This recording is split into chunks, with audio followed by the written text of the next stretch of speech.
In 1977, at the height of the space age, humanity launched a machine unlike any before it, one designed not just to explore nearby worlds, but to journey farther than any object ever created. That spacecraft was Voyager 1. It did not look extraordinary. It was not massive, nor sleek, nor futuristic in the way science fiction might imagine.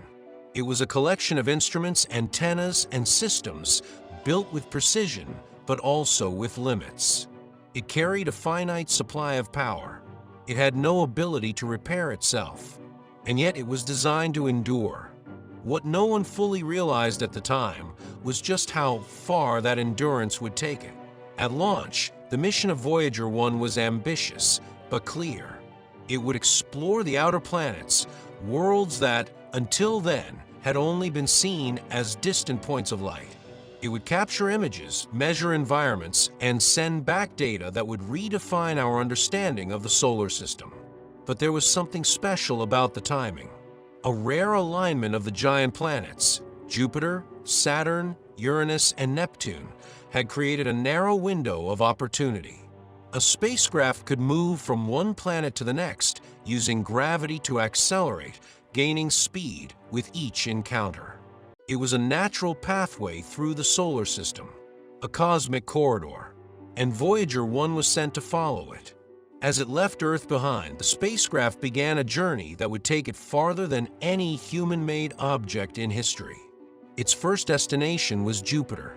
What had once been a distant, striped sphere soon became a world of overwhelming scale and motion.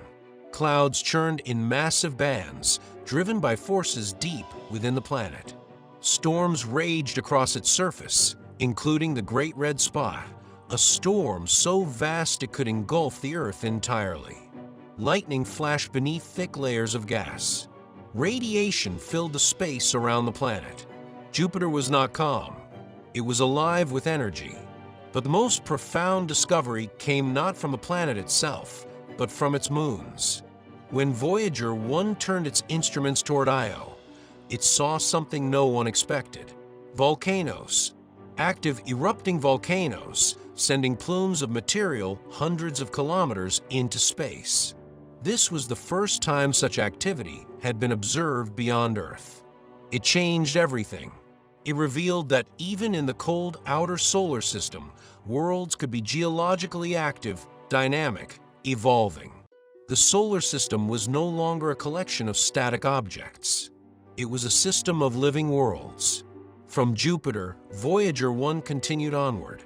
Using the planet's immense gravity, it accelerated toward Saturn, gaining speed without using additional fuel. As it approached Saturn, the spacecraft revealed a world of extraordinary beauty and complexity. The rings, once thought to be simple and uniform, were transformed into intricate systems of countless particles. Ice and rock, orbiting in delicate balance, forming patterns shaped by gravity and motion. Gaps appeared within the rings. Waves moved through them. Hidden moons sculpted their structure from within. It was not a static feature. It was a dynamic system. Voyager 1 also turned its attention to Titan, a moon unlike any other. Thick clouds of orange haze covered its surface, hiding it from view.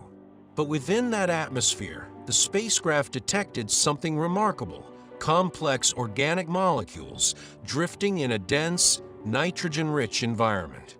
It hinted at chemistry, at processes that might resemble the early stages of life. Even though Voyager 1 could not see Titan's surface, it revealed something far more important: possibility. But this discovery came at a cost. To study Titan closely, Voyager 1 had to change its trajectory, leaving the flat plane of the solar system. This meant it would not continue to Uranus or Neptune. Its path forward would be different, not toward more planets, but toward the unknown. After Saturn, there were no more destinations, no more encounters, only distance, only silence, only the vast expanse beyond the sun's reach. And so Voyager 1 continued. As it moved farther from the sun, it entered a region that cannot be seen but can be measured: the heliosphere. a vishal bubble of charged particles and magnetic fields created by the solar wind extending far beyond Pluto. Within this bubble, the sun still dominates. Its influence still shapes the environment, but that influence weakens with distance, gradually, subtly, until it reaches its limit. That limit is not a sharp boundary, is a transition, a crossing. First, the solar wind slows at the termination shock. Then comes the heliosheath, a turbulent region of mixed particles and shifting magnetic fields.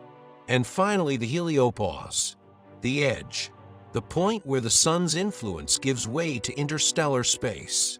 For decades, Voyager 1 moved toward that edge, sending back data, revealing changes, mapping a region no one had ever explored.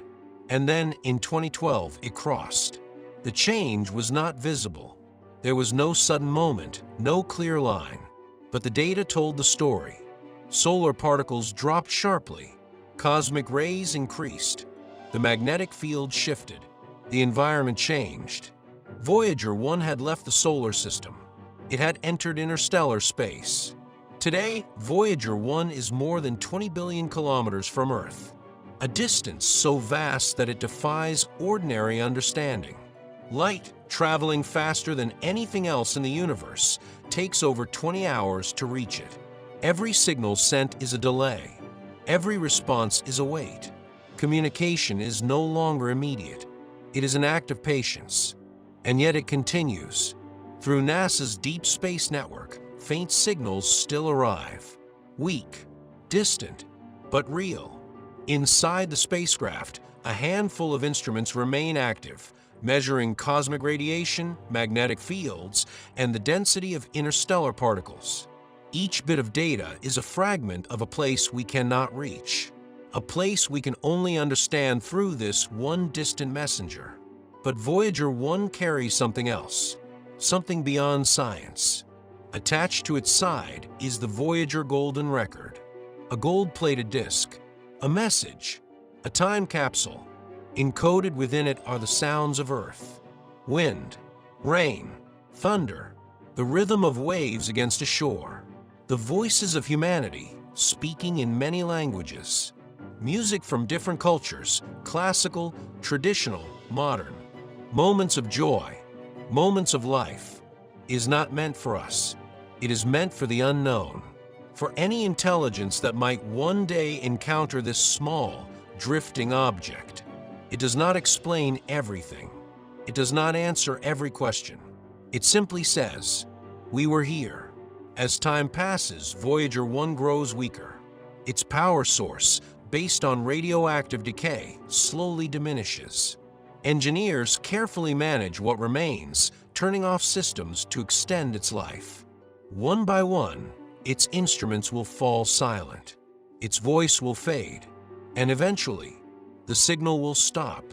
When that happens, Voyager 1 will no longer be in contact with Earth.